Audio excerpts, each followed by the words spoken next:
বলিউড তারকা গোবিন্দ গুলিবিদ্ধ হয়েছেন। জানা গেছে আজ 1 অক্টোবর নিজের রিভলভার থেকে তার পায়ে গুলি লাগে। ব্যাপক রক্তক্ষরণ হওয়ায় সঙ্গে সঙ্গে হাসপাতালে নিয়ে যাওয়া হয়েছে 60 বছর বয়সী এই অভিনেতাকে। অবস্থার সংকটাপন্ন হওয়ায় তাকে আইসিইউতে নেওয়া হয়েছে। ইন্ডিয়ান টাইমস সূত্রে এ তথ্য জানা গেছে।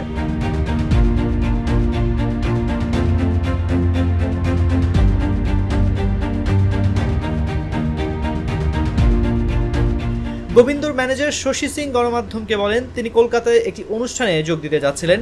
বাড়ি থেকে বের হওয়ার আগে ব্যক্তিগত পিস্তলটি তিনি তুলে রাখতে যান। তখন হাত থেকে মাটিতে পড়ে গিয়ে গুলি চলে, তার পায়ে গুলি লেগেছে।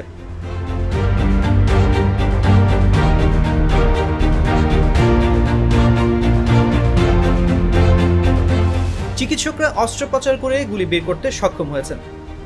আজ ভোর 4:45 এ অঘটন ঘটে বলে জানা গেছে। গোবিন্দ নিজের কাছে লাইসেন্সপ্রাপ্ত রিভলভার রাখেন।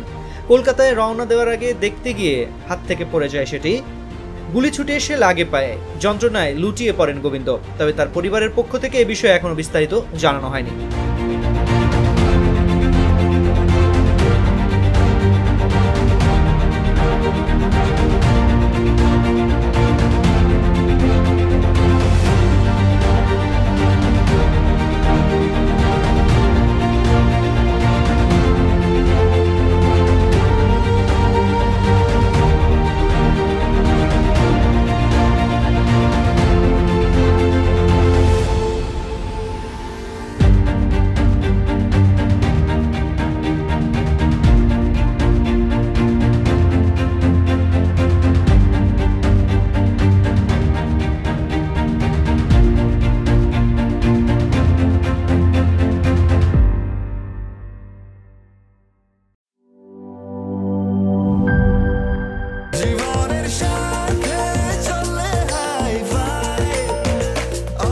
স্বাস্থ্যকর অল টাইম, সব সময় অল টাইম হেলদি লাইফ।